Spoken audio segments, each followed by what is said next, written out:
noise at us or put something in the chat if you want to get our attention. And yeah, feel free to interrupt as we go on with any questions. Good evening, everybody. A little bit about Cooperative Fund of the Northeast. We've been around for 50 years. This is our anniversary year. We work to advance community-based, cooperative, and democratically controlled enterprises for economic, social, and racial justice. Carolyn, I'm yes, sorry. Maggie. I do not see the slides advancing. You do not see the slides advancing? Do other people see the slides advancing? No, I just see, well, now I do. I see about CFNE. Okay. Did you see them advancing and we didn't? I see them advancing, yes. Well, I see it now, but I didn't for before. So did you not see anything? I saw the opening slide. Weird. And I did not see the agenda. And now I see the about CFNE slide. I do not know. Well, I have it now so that it's not hidden, so I'll notice if it doesn't. But yeah, flag me down again if it doesn't. That's weird. Sorry about that. Let's see. We serve, as the name implies, the Northeast, which is New England and New York State. We have 15 staff, all virtual, scattered around that region. People like Maggie are loan officers, and they're in the state that is the region that they serve. Folks on the coaching team, like myself, are scattered throughout and serve the entire region. Right now, our portfolio is about 60 million in investments, with almost 50 million in loans to 144 borrowers. The average loan size is smaller than that might lead you to believe. It's like $250,000. So it's a whole range from very small to very big. Worker co-ops are the largest portion of our portfolio for the first time ever. We got our start financing food co-ops back in the 70s. And so we've just now sort of reached the point where worker co-ops are the biggest portion of the portfolio. And a lot of that's because of conversions of existing businesses to work cooperatives. I'm going to reintroduce us just a little bit, just to give a little more background. So I originally came to Cooperative Fund as a borrower. I worked for a yard and a half landscaping in Waltham.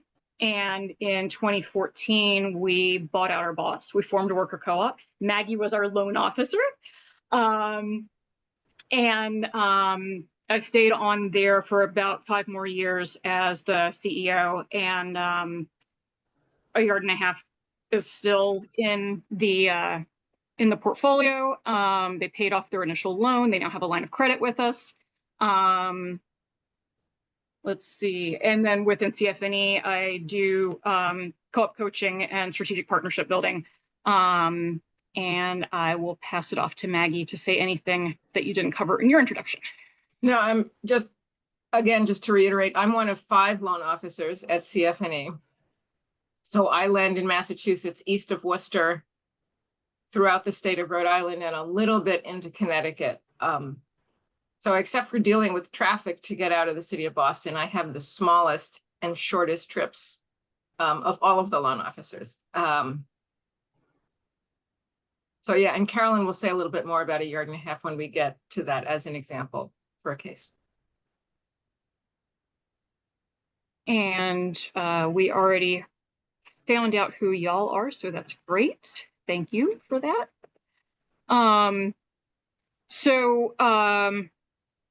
The previous last month's presentation isn't up on the website yet, but it will be, I believe, up there soon. So you can check back to the City of Cambridge website for part 1 of this, which was focused on employee ownership as a succession planning strategy. Sorry, I'm just trying to rearrange my windows here so that I can see everything. Uh-oh.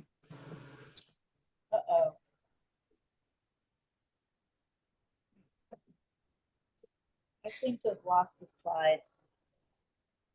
Oh, The slides are lost again. Well, just for me, I scrolled over. Excuse Can other people still see the slides? I scrolled. Okay. I hear, say, oh, maybe record the chat. I swiped to the left and now I'm seeing you guys, but I don't see the slides anymore. Let me try to hit whiteboard or meeting settings. Are you on, what kind of device are you using, Deb? On iPad. An iPad. Okay, I can't help you with that because I don't know. Can you swipe in the other direction? It says mute. Okay, at the bottom it says participants, chat, Q&A, reactions, share, record captions, whiteboard, and more. I'm not as familiar with that device as like a PC, but I echo what Carolyn just said. I wonder what had happened if you swiped in the other direction. If you swiped right, try swiping the other way. I tried that. Oh, wait a minute. Okay, yay. It came back. At first it didn't. Sorry, everybody. I'm sorry. I got you now. Thank you. Okay, great.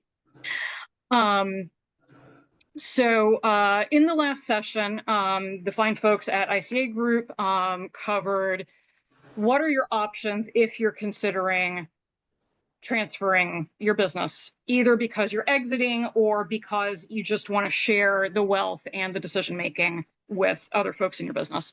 Some of these don't apply to that one. Some of them do. One that everybody's familiar with is a third-party sale. So you say, I'm going to put the business up for sale. I'm going to get a third party. I'm going to sell it completely to them. Another would be selling to a select few employees, like key managers, key persons, in a management buyout. There's also transferring to a family member. And then there's broad-based employee ownership. So selling to the bulk of your employees as a group. And then the one that nobody wants to do is liquidation and closure. And the reason we're having these conversations and having the series is because we know in the field that both a lot more people are looking to exit their businesses because they're baby boomers and they're reaching that age, and also the sales to a third party or handing it off to a family member only work about 20% of the time. So we don't want you to lose the value you've built in your business. We don't want you to have to liquidate and close. So we want to really share this idea of look to your employees as a potential buyer for your business, as a way to both, you know, get the money that you've invested and the time that you've invested in the business, and also really preserve your legacy.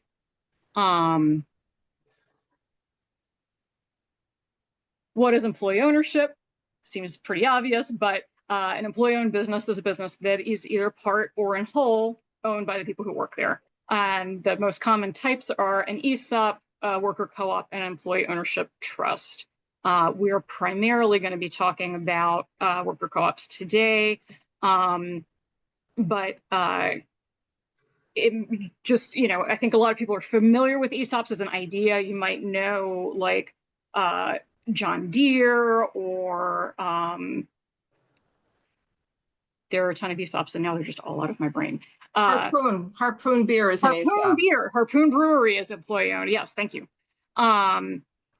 So an ESOP, employee stock ownership plan, is basically a retirement plan where the retirement is invested in stock of the company, and so it's a format that's pretty heavily governed because it's a retirement plan. It's governed by ERISA. And so it's a little more expensive to set up and maintain. It tends to be better for larger businesses with higher revenue. We're going to be focusing on worker co-ops because they're more appropriate for businesses of any size. They're more flexible, even, you know, with as few as 3 employees. So what is a worker cooperative? It's a business that's 100% owned and controlled by its employees. So rather than having a single owner or a couple of partners or outside shareholders, it's just owned by the people who work there. And unlike an ESOP that can be owned like 30% by the people who work there and 70% by somebody else, it's 100% owned by its employees. And one of the key principles is that each person is one member, they own one share, and they have one vote. So again, unlike a partnership where, depending on how many shares you own, you might have more or less votes and get a bigger or smaller share of the profits. In a worker co-op, everybody owns one share, gets one vote in major decisions about the co-op, and gets a proportional share of the profit. Can I just add an addendum to that? Yes. There are especially larger co-ops where workers are able to buy more shares as preferred shares, which gets them a dividend on a regular basis. The big difference, as Carolyn pointed out, is that does not get them any more votes. They still have one owner share, and that gives them their one vote in terms of governance and control of the cooperative. Right. And then I find this slide really helpful in just summarizing what is a slightly longer and more complex process than this might imply. So you have a conventional business. Folks form a worker cooperative, and that cooperative takes out a loan to purchase the business from the owners. The employees establish the co-op structure, its bylaws, its management structure, if that changes at all from the way that it was. Individual employees buy membership shares, and then at the end of it, they own a business together and make big picture decisions about it cooperatively. And over time, the business pays back its loan out of the co-op pays back its loan out of the revenue generated by the business. We will go into a lot more detail about the last part of that in a minute, but do people have questions about just conceptually employee ownership or worker cooperative just as a big picture concept?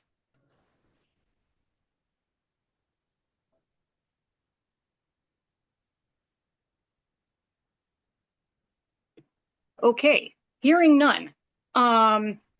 So when a business converts to a worker co-op, there are really three transitions happening at one time.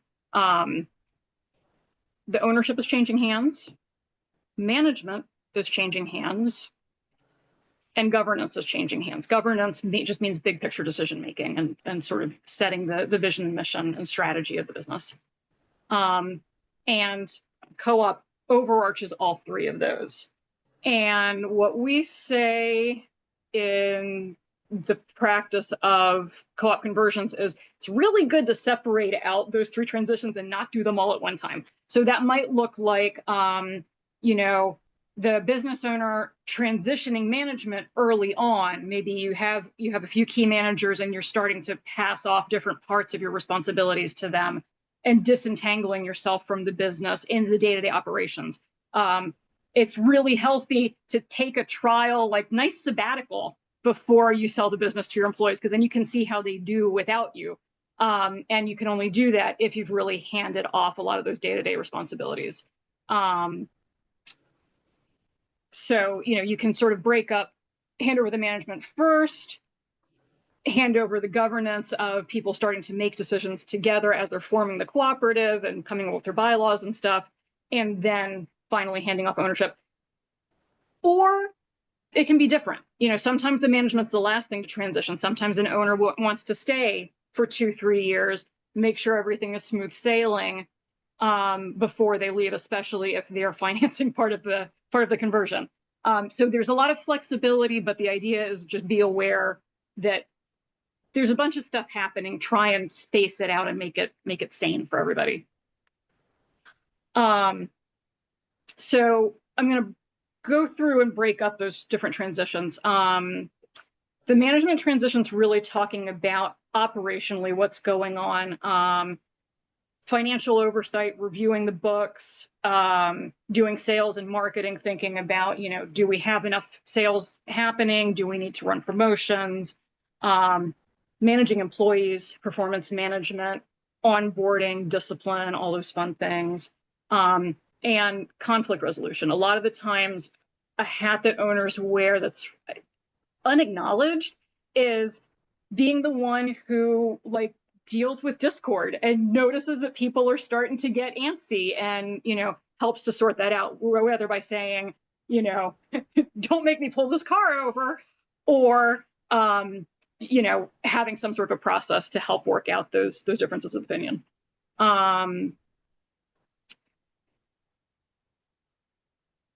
As you're thinking about how to transition out of a management role, one of the things to do is try and get everything in writing. So any policies that you have, ways that you do things, procedures, write them all down. Get an employee handbook, create an operations manual, write down your pay scales. If it's been something where you've been kind of going with your gut about how much to pay people, make it something that's more transparent so that you can let people know what's going on. Otherwise, it can get uncomfortable. Also, if you've been, most of y'all, it sounds like, have slightly larger businesses than this, but sometimes for very small businesses, there can be a lot of intermingling of the owner's finances and the business finances. So starting to tease that out, make sure that your books are clean and easy to share for valuation purposes. And also, you know, I think as business owners, we care a lot about the folks who work for us. And sometimes we try and just like make stuff work out for them. So there might be a special arrangement that you have with a key employee where they have a company car, or you're covering a share of their insurance and you're not doing it for everybody else. So just starting to normalize any of those special arrangements so that, again, you can be transparent and have a level playing field for everybody. On the governance side, this is really invisible work usually that owners do. A lot of it might be inside our own head and our own heart. And, you know, a lot of the times you do have a vision and you do have values for the company, and that might get carried out just in the way that you behave and treat people and expect your employees to treat customers. Or it might be written out and posted up on your wall, in which case that's awesome. But governance is really about starting to get workers involved in buying into that vision and that mission. It's also transferring the weight of sort of legal and fiduciary responsibility, you know, keeping an eye on the money, providing leadership and oversight, thinking about what are our strengths and our weaknesses, sort of doing the strategic planning of, you know, how do we mitigate the weaknesses or the threats and lean into our strengths and our opportunities, and also communicating what are we about as a business, both internally and to customers. Maggie, did you have anything you want to say on this one? I would say that sometimes this seems to be the most difficult part because it's not easy to communicate from an owner, a sole proprietor, to their workers, sort of how they make decisions and what goes into all of that. And this is something that maybe banks don't look at as much. Banks are typically lending to a single owner or a partnership, not to, you know, 5 owners altogether. Banks will look more at financial stuff.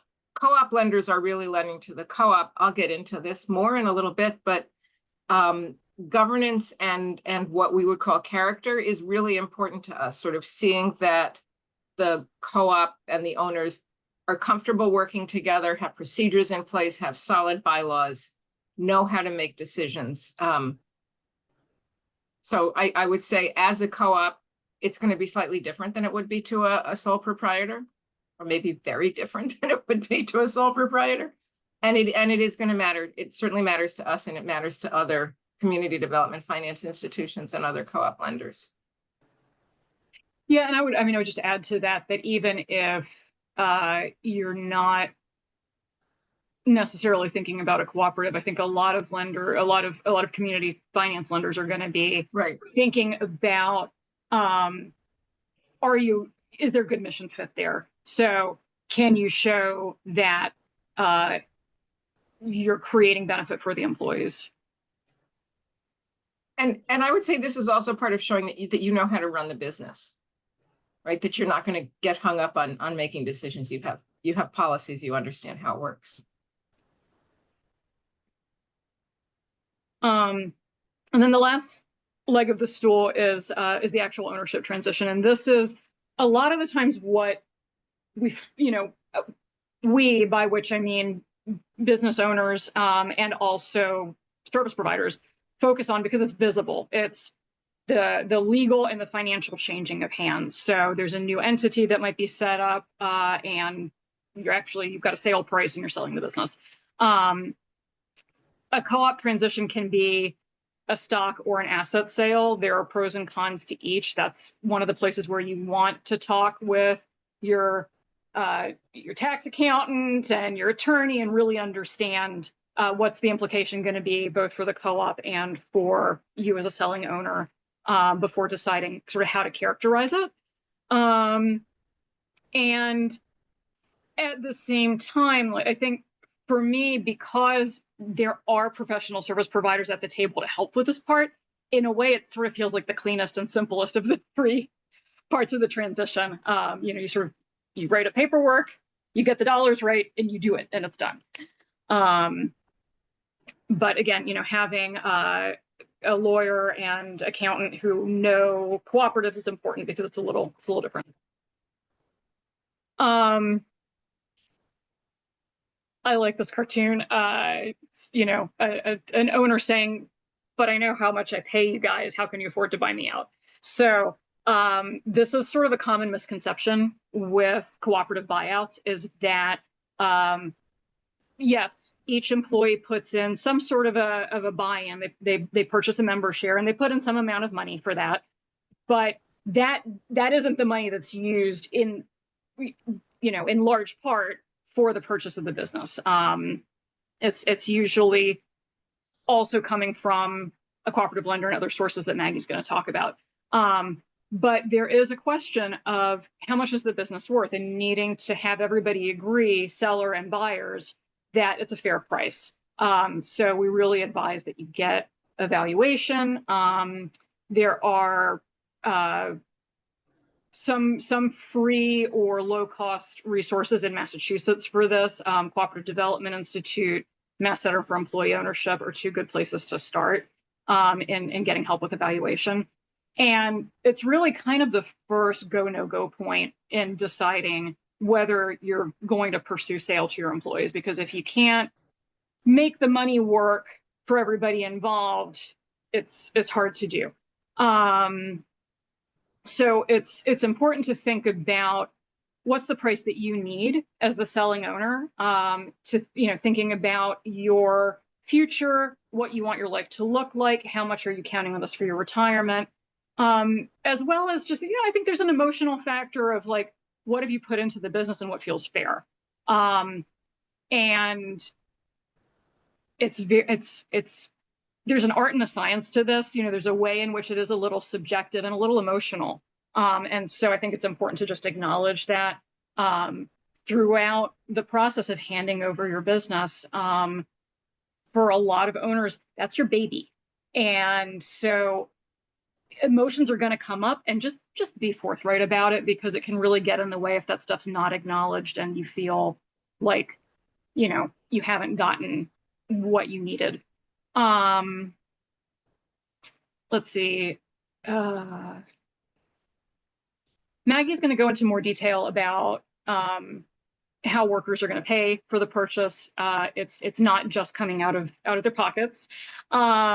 And then this last question, how much information will I need to share? This is a little bit what I was alluding to a few slides ago, that in order to get a good valuation and to finance the purchase, you will need to share some amount of information about the historicals of the business. And so as much as you can get that ready ahead of time so that you feel comfortable opening the books, it's really helpful. If you work with a cooperative developer, they can also help you figure out what needs to get shared and what doesn't. So like, is there a way to share payroll without getting into people's individual salaries? I know that can be a touchy point, or, what your owner's draws have been historically or things like that. I'm going to pause for a second before I hand it over to Maggie to see. I've thrown a lot of information at you. Do people have questions or things they're thinking about at this point?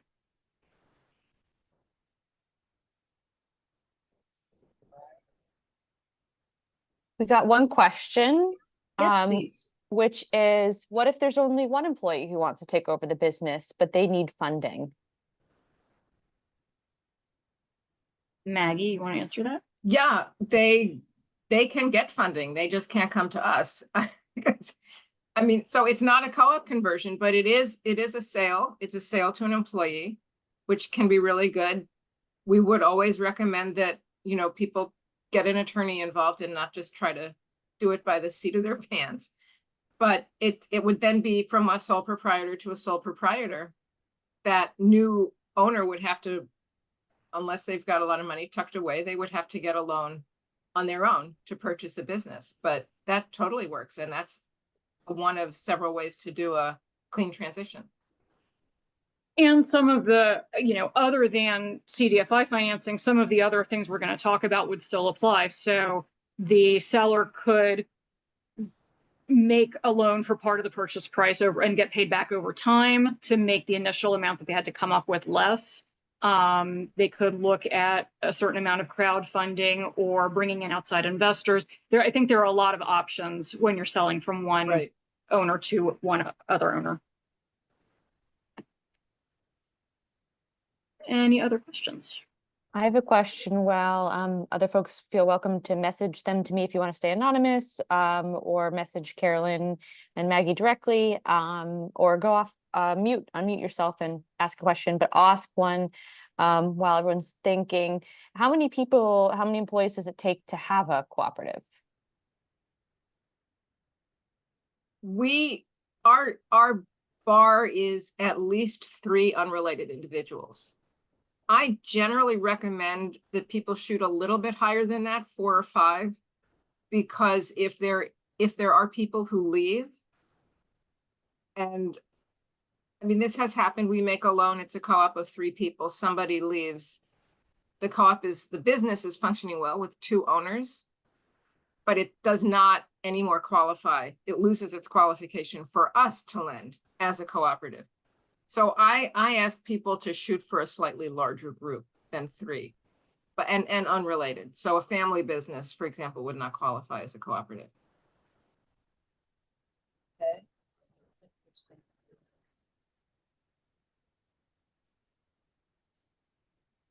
Deb, did you want to say something? Your box lit up. Oh, no, that was, you know, my question. I meant to say if you only have 1 or 2 employees that are interested in taking over the business, but they need funding. But I can see that that now that you're saying it, you need at least 3. You need 3 to qualify as a co-op, and we're established. See, the cooperative fund is established to lend to cooperatives. But there are other community development finance institutions out there. There are credit unions out there. There are community banks. There are entities that will lend to sole proprietors or partnerships. Sure. So it's not at all off the table. It's just not something that we can do, and it wouldn't be a cooperative, but that's fine. So in a cooperative, how does it, so you're selling to your employees, so do you get, you get your business evaluated, you come up with a sum, and they buy you out, or how does the money, how does that part work? Yeah, that's go ahead, Maggie. No, go ahead, take it, Carolyn. Yeah, I was going to say, so Maggie will look at sort of the specifics of this in sort of where does the money come from in a minute, but the short version really is this little scenario that's up on the screen that the workers that you're selling to create a cooperative, and the cooperative takes out the loan. Okay. And the loan is used to pay you, the selling owner. And then the cooperative pays the lender back over time based on the cash flow produced by the business, the profits produced by the business. And what if, what if the owner, wants to be involved, or it's required, or they ask them to be involved for a couple of years? So then say I sell my business to my employees, am I on the payroll then, or how does that work? Maggie, you want to take that one? I was just going to say, I think there are different ways that could be Okay. handled. You could stay on as a member of the cooperative. Okay. Or you can, I'm trying to think, how did it work with John Abrams, Carolyn? John, so this is the owner of South Mountain Company on Martha's Vineyard. He converted his business back in the 80s, and he just retired like a couple of years ago. So he was on payroll as an equal member of the cooperative, but he self-financed, so they paid him back a little bit at a time over a very long period of time. So it made it, he still wanted to be in the business. He wasn't going anywhere. So it made it very easy for the business. It wasn't a drain on their cash flow. And he got to really set things up nicely the way that he wanted. That's an extreme example, but typically, it's not at all unusual for somebody to stay on payroll for a couple, 3 years, or to go ahead and exit the business as an employee and just have a consulting contract where you might stay on in a more or less intense capacity for a number of years. So then, in that case, you wouldn't be a member of the cooperative, you wouldn't get a share of the profit, but you'd be getting the payments from the sale of the business. Okay, thank you. That was a great question. Let me get us caught back up. In the slides, and Maggie, there you go. What does a lender look for? This is called the 5 C's of credit, and this is something I have no idea when this was developed, like eons ago. And it's these 5 points sort of underpin any lender's underwriting of every loan that they do. Character, capacity, and cash flow. So that's mostly, banks will look at financial capacity, the conditions of the market. So what's the competition? Is there a need for this business? Do you have a market to sell whatever your product is? Collateral is, of course, what secures the loan. And capital is how much money the owners can put towards the purchase, or any owner, new owner, can put into the purchase. We look as a co-op lender at the 5 C's a little bit differently. So this spells those out a little bit more. The character of the key management should show skills and expertise. The character of the co-op will also show their ability to work well together. We do not do individual credit checks. I can't say that that's true of all community development finance institutions. I don't think we laid that out in the beginning. CFNE, just to confuse things, is what's called a CDFI, which stands for Community Development Financial Institution. These were founded by the federal government in like the 1960s as a way to bring financial institutions into community that banks had basically left, and to bring all of the different aspects of banking into those really underserved communities. So CDFIs look at these 5 C's of credit just as do banks, but maybe with a slightly different twist. So capacity is sort of the cash flow of the business, and everyone's going to want to see this. Does the business have the capacity to pay off the loan? The conditions, again, is there competition? Is your business located in a place where clients will be able to find you? If you're a service organization, do you have a way of reaching out to clients? Is that industry sort of over capacity? What are the conditions for that business in your location? Capital, again, we look for a meaningful capital investment from the owners. That helps us understand that you are all invested in this, and it makes us, and honestly, any lender, more comfortable making the co-op a loan. And then collateral are all the different assets that can secure a loan. If there's a building, that's real estate. If there's equipment, there's equipment. Sometimes we have the very first loan that CFNE ever made was to Equal Exchange, which is a fair trade coffee company. And their collateral was green coffee beans that were in Belgium getting ready to be roasted. So we are creative with what we can take for collateral. And sometimes it's more of a nod to the fact that, you know, what we want understood is that if for some reason the business is not able to pay its loan, that there are assets owned by the business that can be sold and used to pay us back. What we don't do, except in very rare circumstances, is take individual guarantees, which means that no owner's homes or cars or bank accounts are on the line for the loan that is really belonging to the cooperative. And the reason for that is, you know, is sort of tied up in the cooperative structure that, you know, say that you've got 10 owners and only 1 or 2 of them own a home or have enough assets to really meaningfully offer any kind of security on the loan. Those 2 people still only have 1 equal vote.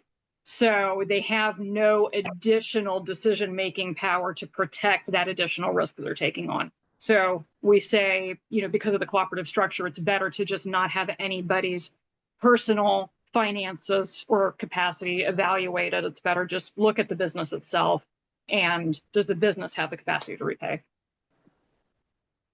Right, and again, our mission and the mission of all CDFIs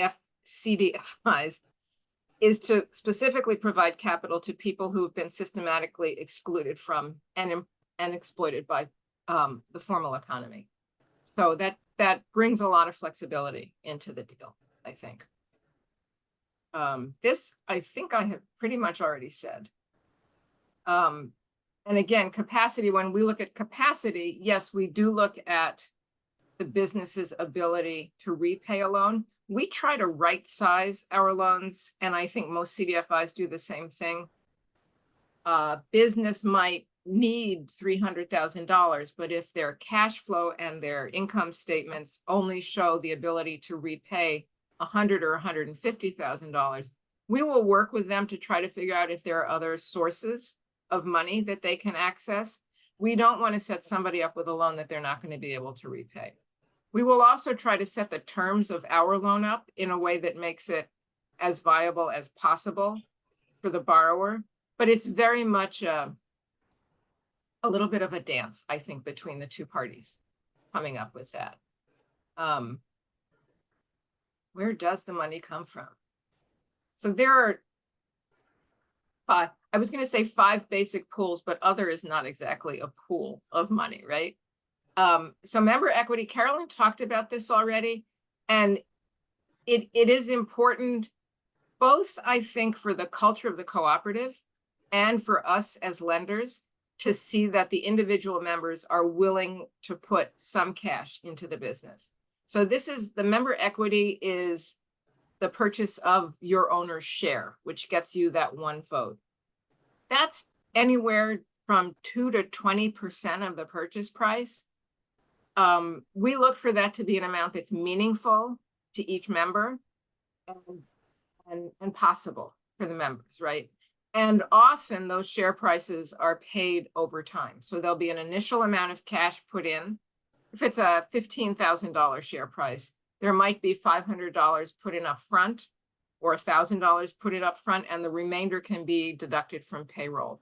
And that's something that when the co-op is forming, this would be sort of in the operating agreement. There would be an understanding about how long people have to pay for their member shares and how that's going to be structured.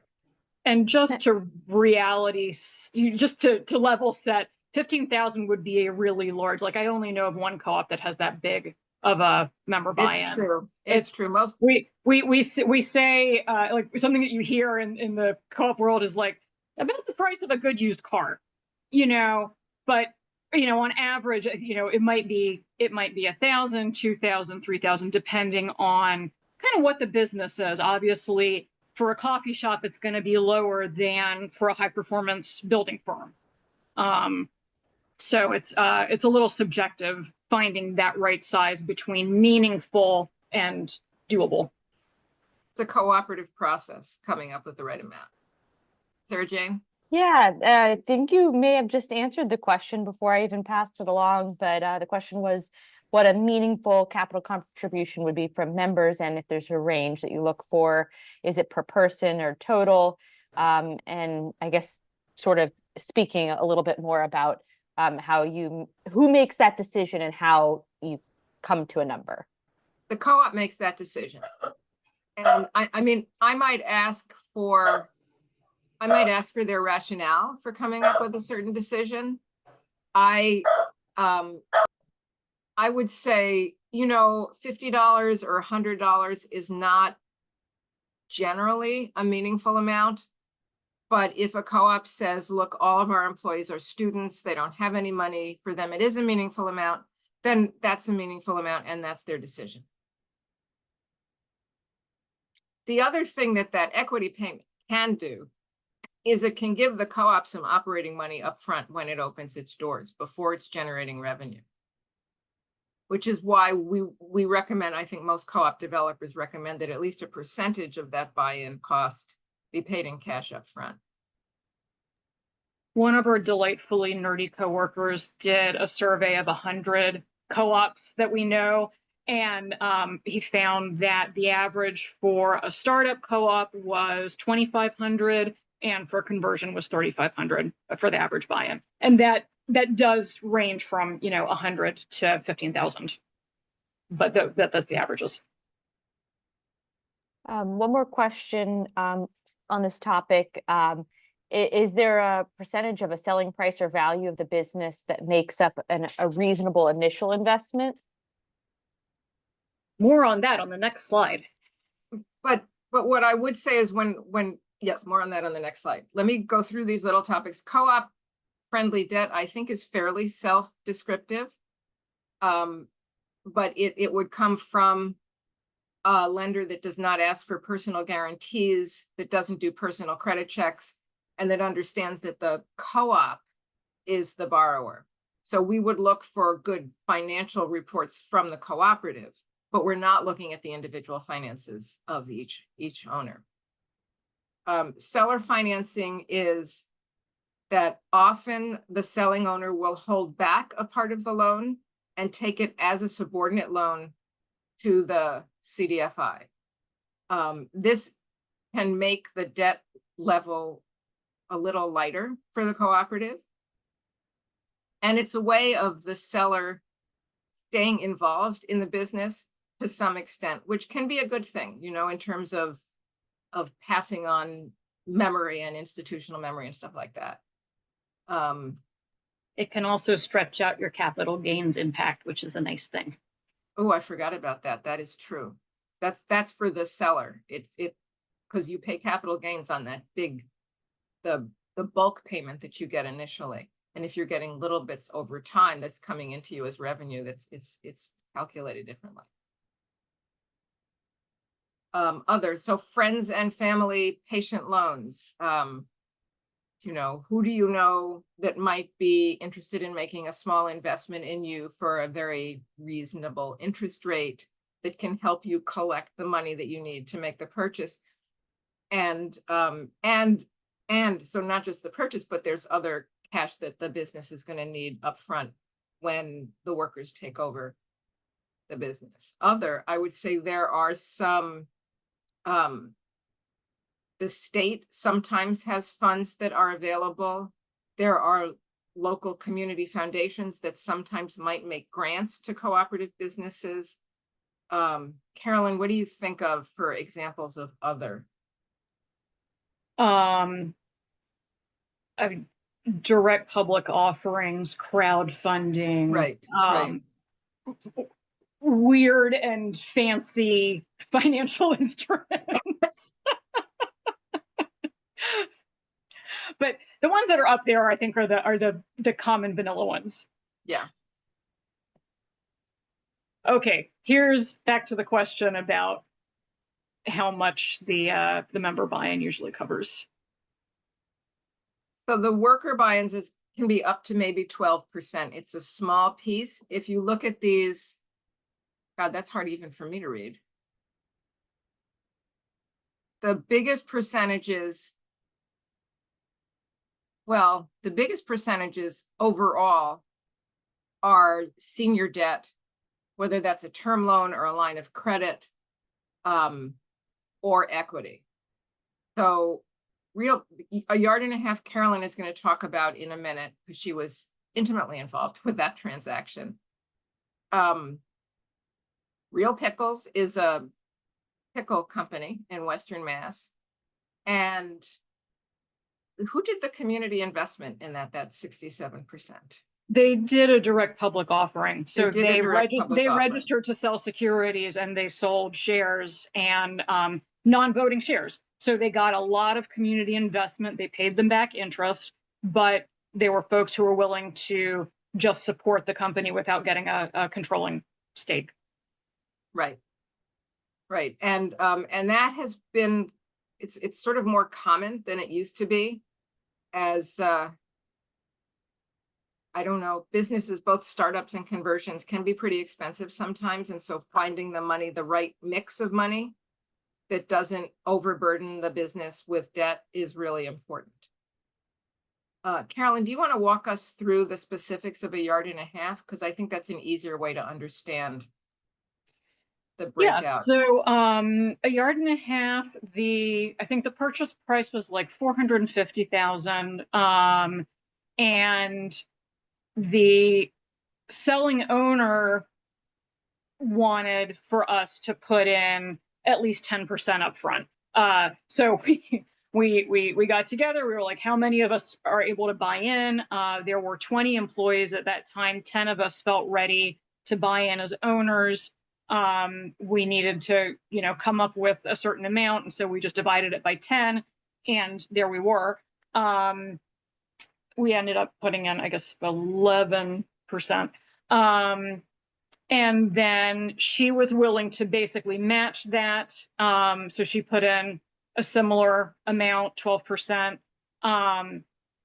CFNE looked at the situation. They said, wow, okay, you guys have some old trucks. You've got some old skid steers. You've got a bunch of inventory that would be a pain in the butt to sell. So, they told us what they would be able to feel comfortable lending. And this goes back to what Maggie was saying of, we really try to do what's going to be in the best interest of the business, not to get the biggest loan possible, but to make the loan that the business can really afford to pay back.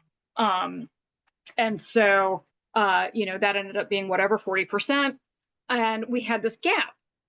And we were like, we got to come up with this money. And so we actually went to our customers and family and friends and said, here are our suggested terms. Would you be willing to invest in us? And unsecured, totally informal. We did write up promissory notes just to be above board and stuff. But, it's like any investment. They could have lost it. They didn't.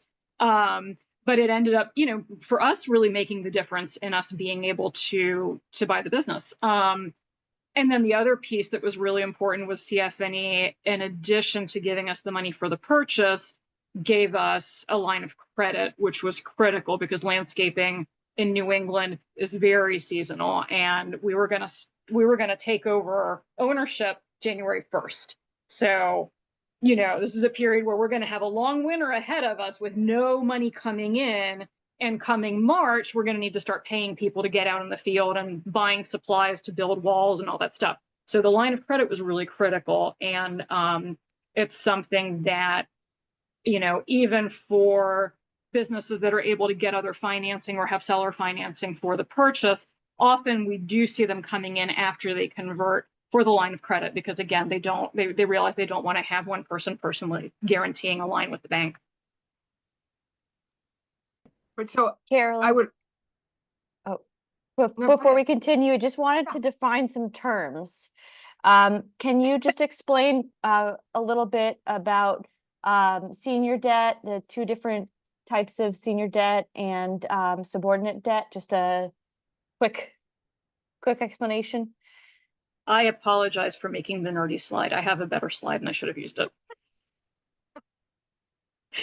it's actually pretty bad. I would just ask how many of the business owners on the call are already dealing with a bank somehow, have a loan or a line of credit for your business?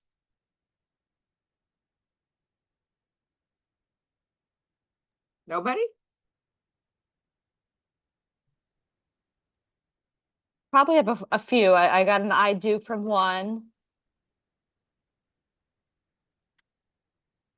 Another one. I think people are just taking a moment to respond. One says not here, at least not yet. So senior debt, it's like there's this little stack of, I don't want to use the word importance, but if things go badly, senior and subordinate means who gets paid off first and who gets paid off afterwards. The typical stack is going to be, if there's a bank involved, the bank will always take senior position. And we have several loans where we're lending with a bank and we are in second position or a subordinate position to the bank. We like to be in senior position. And then subordinate loans would be the family and friends loans that Carolyn was talking about. Member loans, if members make loans to the business, would be subordinate. Another lender might come in to the deal and we would ask them to be in a subordinate position to us. So that's senior and subordinate. And it's really only relevant if things go badly, because Right, it has to do with who gets paid back first in the event that the business can't pay the entire thing back. Right. Right. And then member equity is like money that the owners put into the business. That is always the last to get paid back. So this is a risk that all business owners take on, right? If you owe money to your vendors, if you owe money to the bank, if you owe money to the dealer you bought the vehicle from, those are all going to have to get paid back before the owner gets their investment back. Which is one reason to sort of be really careful about the way you develop your budgets and your financial projections so that you can, make sure that you can cover all of your costs. God, there was something else I was just going to say. Oh, the other thing that we ask and that most banks will ask is we would not finance 100% of an acquisition in any case. So, I mean, obviously, in none of these examples did anybody come close to financing 100%. But that is where money from the co-op members, money from friends and family, money maybe that the seller is keeping in the deal, that will all combine to come up with the 10 or 15 or 20% that we are not going to be able to finance. I want to point out one other thing on here that's sweet. It's not something that's done often enough, I think. So Rock City, you see that 7% member equity was financed with SBA microloans to the individual employees. So they worked in a coffee shop. They, none of them could put down the whatever it was, $2,000, $3,000. And so their, local neighborhood bank across the street made individual small business loans backed by the SBA, so no risk to the bank, to each of them individually to be able to pay their member shares. So that was kind of a cool and creative way to use local partnerships and local relationships to make something work for the business. and for And the get employees. and get a cash infusion into the business at the same time. Oh, the other thing that I was going to say is when you're figuring out your funding stack, it's not just the cost of buying the business, right? They're all of what they call the soft costs that go along with it. So paying for legal assistance, maybe paying an accountant, maybe paying a co-op developer to come in and do training with the workers to make sure that everything really rolls. That's also part of it. Yeah, and that's, I want to pause there a second because that's something that probably got covered last time, is the role of a co-op developer. So building an ownership culture with people who originally were employees takes time, and it's not something that most businesses can pull off on their own. So it's pretty common to work with a co-op developer to help educate the employees, as well as sometimes educating the selling owner and making sure that everybody's getting what they need from the transition, and that the employees are set up for success as they move forward into ownership. And that's something that you can build into the financing of the deal. Thanks. Which feels like a Figure. great segue to talking about a yard and a half, because we did not have the benefit of a co-op developer because whatever, it was 11 years ago and we all spoke Spanish and nobody could help us. I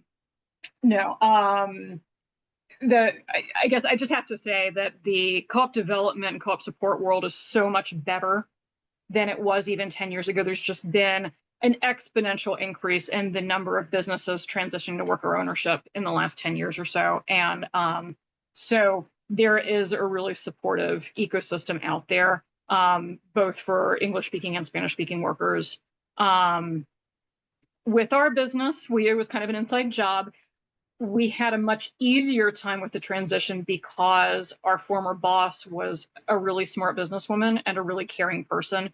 And she started probably 5 years before she handed the business over, really investing in building a management team, because she hadn't decided whether she was going to sell to us or to a third party, but she knew that the steps to making the business saleable and getting a good value for it were going to be the same. She needed to take herself out of the business, build up a management team, write down all of her policies, write down her procedures, hand over all the relationships to the vendors and the, landscape designers and all that stuff. And she practiced what we call open book management. So she shared a lot of financial information, not everything, but, any person in the business knew what her sales goal was for the year, what their personal cruise goal was for the year, what they could do in their role to help get to that goal, and that there would be profit sharing at the end of it if there was profit to share. And that was a really good mental mindset shift for people to learn what it would be like to be owners, where, you want the business to do well, and in return, you get to do well. I don't know how much more there is to say about that, but we went from 20 employees and about $2 million at the time of sale to now there are 35 or 40 folks there, and a couple of years ago they topped 4 million in sales. So it's really worked out well, and I just have a lot of pride for what my coworkers were able to accomplish. Carolyn, that's awesome. I've had the privilege of hearing you talk about it a couple times now, and I feel like I learned more about the whole transition each time. I wanted to know if you could just say another sentence about what open bookkeeping or open book management is, if that's something that folks aren't familiar with. Just a sentence. Yeah, and actually I'll put in a little plug here. Cooperative Development Institute runs what they call the Participatory Management Initiative, or PMI. I think it usually runs every spring for about 6 months. And one of the things that they teach is how to do open book management, as well as how to engage employees more in day-to-day decision-making about the business. It's not just for cooperatives, it's for anybody. It's really intended to kind of start the ownership culture process early, so that you can bring key employees in and have them start learning that. But it's rooted on this idea of open book management that I don't know if any of you have run across the book, The Great Game of Business, but the idea is that running a business is like playing a game. You have rules, you have a way to win, you keep score, and you celebrate the wins. And so the idea is that you really teach all the employees, here's how our business makes money. And that, here's a basic profit and loss statement. You think you think I'm made of money and I take home a ton of money as the owner, but actually, we do the work, our direct costs come out. Here's all the money it takes just to produce our goods and services. And then we have this thing called overhead. So we got to pay rent and all these insurance and all these other things. And then here's this teeny tiny amount at the bottom that's called the bottom line or net profit. And you basically teach them, hey, if we only make 10%, not only if we're fortunate enough to make 10% net profit, we could, if we wanted to make 10 cents more of net profit, we could sell a whole $1 more of product, or we could save 10 cents somewhere from operations and we'd have 10 cents more net profit. And that really empowers people to start thinking about, okay, from what I do, are there places where I could be a little more efficient? So like in a yard and a half, when we started doing this, and we told each crew, here's our sales goal, here's our net profit goal, here's your goal for your crew. They got really creative about, they said, hey, we're, wasting all this time, 3 of us in a truck, driving to and from the dump every morning to dump materials and pick up mulch and then go to the job site. What if the driver comes in half an hour early, does that run by himself while we get all the equipment ready? And they came up with that solution because they were invested in knowing that they would share the profit and that at the end. Right. So that's open book management. And The Great Game of Business is a really good resource. It's very, it's not rocket science. It's very accessible as an approach.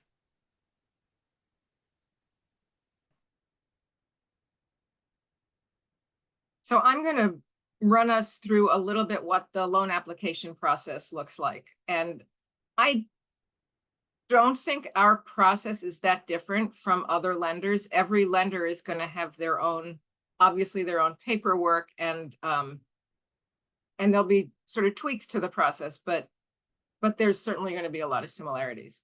What we want with an application is a little slew of attachments. So we ask for organizational and governance information, like your articles of incorporation, your bylaws and operating agreement, if there's an operating agreement. I get to read the bylaws. It's never my favorite thing to do, but it's always entertaining and enlightening. We need information about the operations, both in the case of a conversion historically and what the co-op thinks that will look like going forward. A narrative that sort of tells a story of the business, of the co-op coming together, of the vision that the co-op has for the business, and how and why the decision was made to transition to worker ownership.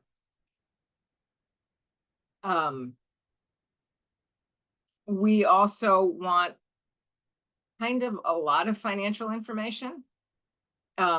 We will ask, because this is a functioning business, we'll ask for a couple of years of past financial statements, your balance sheets, and your profit and loss, just at year end. If you have audited financials, that's great, but they don't need to be audited. They just need to be sort of final financial statements from the end of the year. We might also ask for tax statement, copies of your tax forms. If I get an application from someone in May, I'm going to ask for year-to-date financials, and then I'm going to ask for a budget till the end of the year. Then now I'm speaking as if everyone has a December 31st year end, which I know is not the case. We can float with that. But we will also, so I would ask for a budget for this year and a budget for next year. And depending on the business, and maybe a little further out than that. We ask for a list of everything that can serve as collateral, equipment, property, raw coffee beans, whatever you have. And then if there's property involved and there's some sort of a capital budget, we would want to see that as a sort of separate document, the capital budget separated from the operating budget. I'm going to pause because there are a lot of financial terms on this slide, and I'm not going to, I don't think we necessarily need to explain them, but I just wanted to put in a plug for my team's reason for existence, which is we can really help sort of guide you through understanding how something Maggie did for me when I was a borrower was teach me how to create a cash flow statement or a cash flow projection. So, you know, if you're looking at this and saying, my accountant handles all of that, you know, we can talk about how to put this together. I will say that I generally pretty strongly recommend to all my borrowers that the entire co-op get a basic financial training at some point. And that partly goes back, I think, to everything that Carolyn was saying about open book management. It partly speaks to the whole governance structure of a cooperative. If the co-op as a whole is making big picture decisions for the business, everybody really needs to understand the financial underpinnings of things. You know, what is a cash flow statement? What is a profit and loss statement? What is a balance sheet?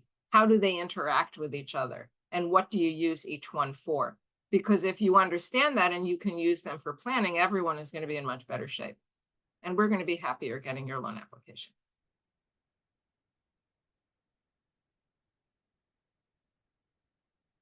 I think I sort of slid over something in the last slide called a sources and uses table, which really, it really only comes into play if there is some sort of capital budget. And then it's just a question of what do you need the money for and where is the money going to come from?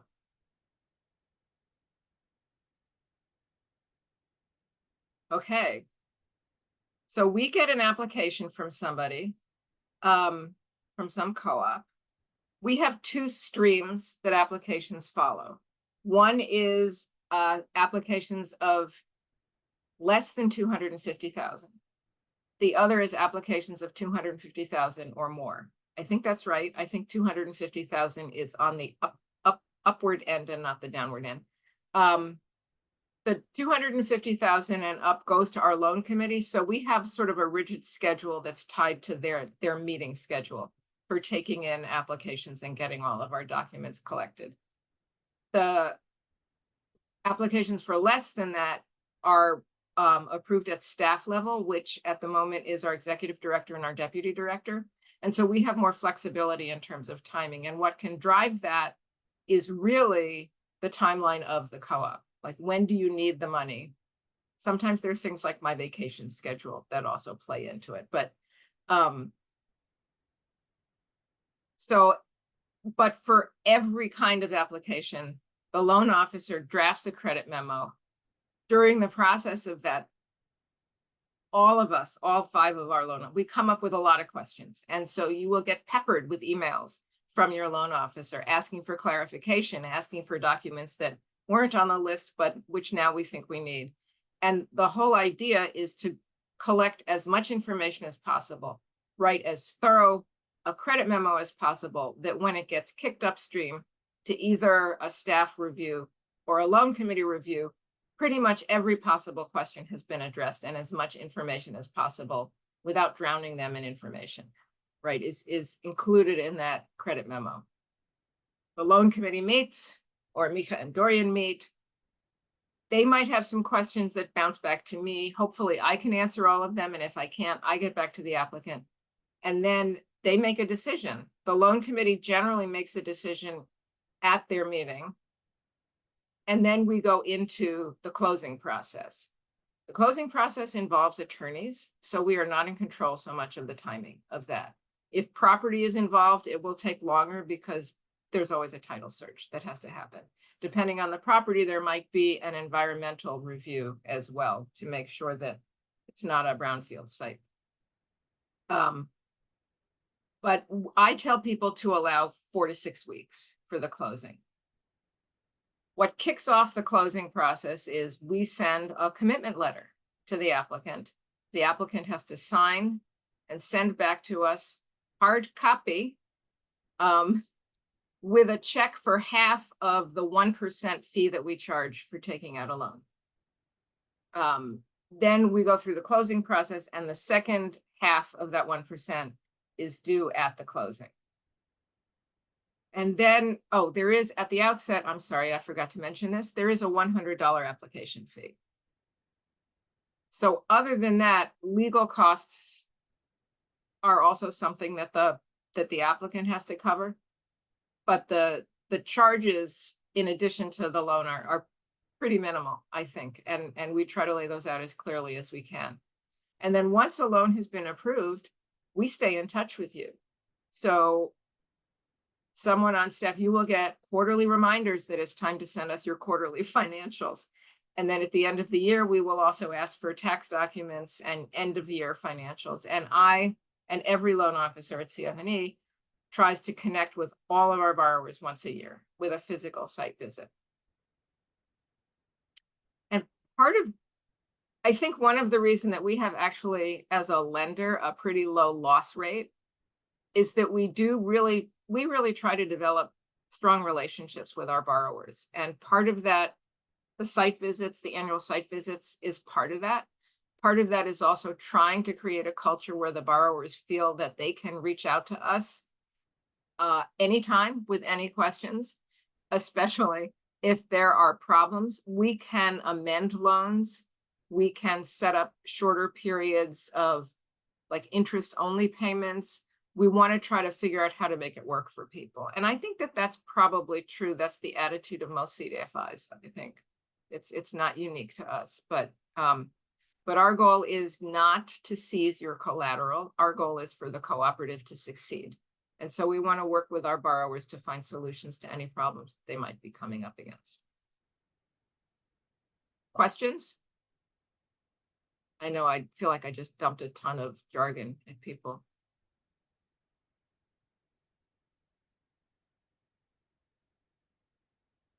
Okay, Carolyn, do you want to ask this ever so important question? Sure. Is your business ready for employee ownership? So, I have a lot of initial conversations with people thinking about, could I do this? Is the right move for me? And these are some of the questions that I ask them. We like to help people hand over good, healthy businesses to employees who feel proud to work there and want to continue to work there. So, both kind of employee morale and understanding of what the business is about, and also profitability and clean financial records that show profitability are important. That employees understand how the business makes money and how their job helps that happen. So that there's that open book management piece again. And that, you're ready to make a clean break. So there's no interesting legal messiness or silent partners or any of that. That's all been kind of resolved ahead of time. And, lastly, that there's likely to be enough value to meet whatever the owner's expectations are about how much they need to get out of the sale of the business. And that, you don't always know that up front, but, at least having a sense that there's something there that can be sold. So that's where we get back to, have you written down your processes and procedures? Have you handed over your key management roles, all those types of things? Because all those things build the value of the business such that you can recover more of the value from it. Yeah, any questions about this?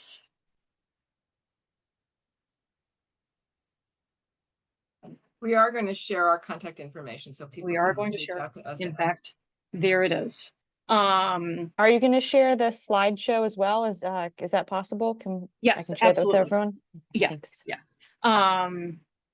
So this last slide, I'm so excited that all of you are current business owners because we would really love to hear from you.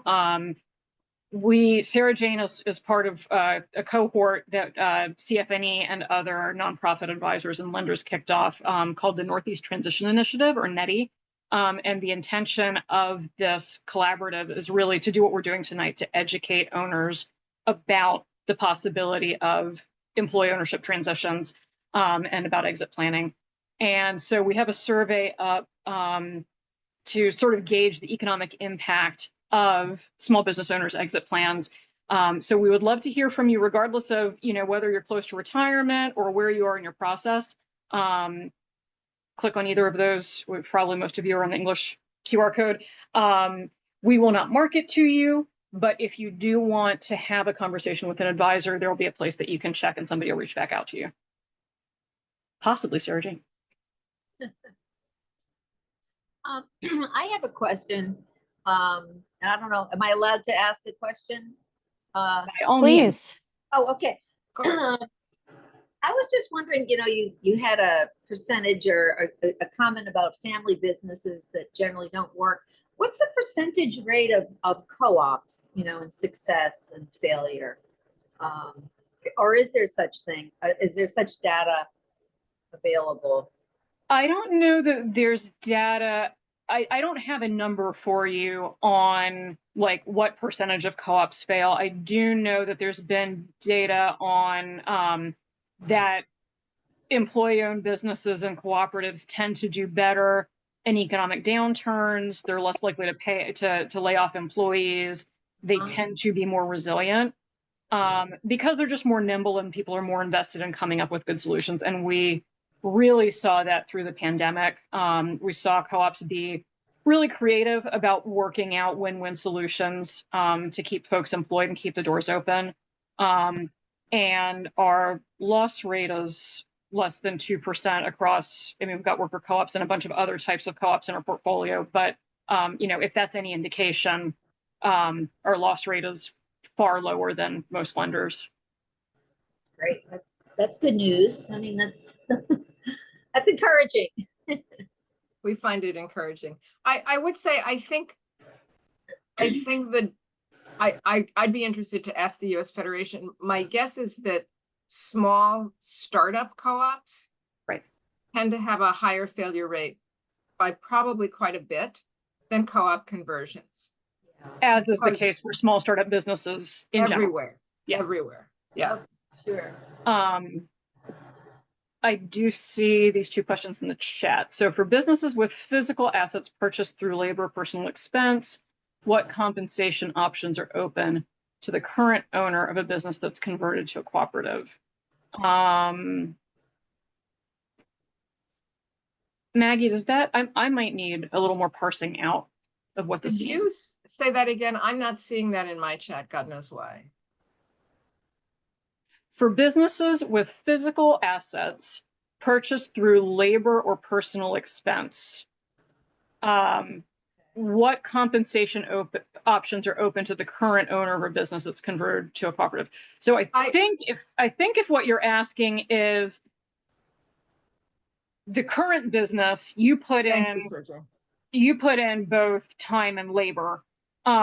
Basically, the business now has a value, so you would want to get a valuation of the business that would look at both those physical assets and also the what's called goodwill that's been built up. So all of your processes, the business's reputation, your brand, really the good name of the business is all that intangible stuff. And the valuation would look at that as well as the likelihood that it can continue once the current owner exits, and they'll put a value on that.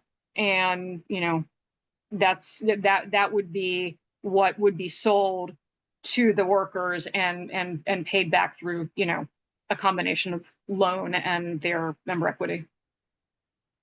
Whoever's question that was, did that answer your question, or were you asking something different? And you can speak up. You don't have to I asked that question before this meeting started, so you have answered it. Thank you. Fantastic. Okay. And then the success rate for employee-owned businesses we talked about too. And I would say that the chances of success, I think, really are enhanced by working with a co-op developer. To make sure that, I mean, I see the comment about 2 fabric fiber stores that converted and then went out of business. And obviously I don't know the details of either of those situations. But it's possible that the underpinnings of the business were not really strong enough when it converted. Which is, I mean, this is part of the reason why we're having these sessions, is to, hopefully help you all think about how could the business be stronger before it gets passed on. Because you really get to lay the groundwork for future success. Or there are things that happen that are really outside of everybody's control, which is Like a pandemic. Or the landlord charging rent. I mean, I just lost, I'm so sad. My local ice cream store closed because the landlord jacked the rent up and the owner decided he couldn't afford that anymore. So he closed the store. So sometimes people can relocate and sometimes they just decide it's like the straw that breaks the camel's back.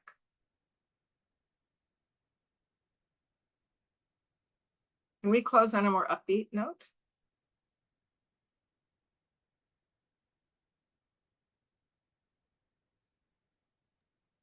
Any other questions? I will stop the recording in case anyone has a question they wanted to ask. I didn't want to have on the recording. I just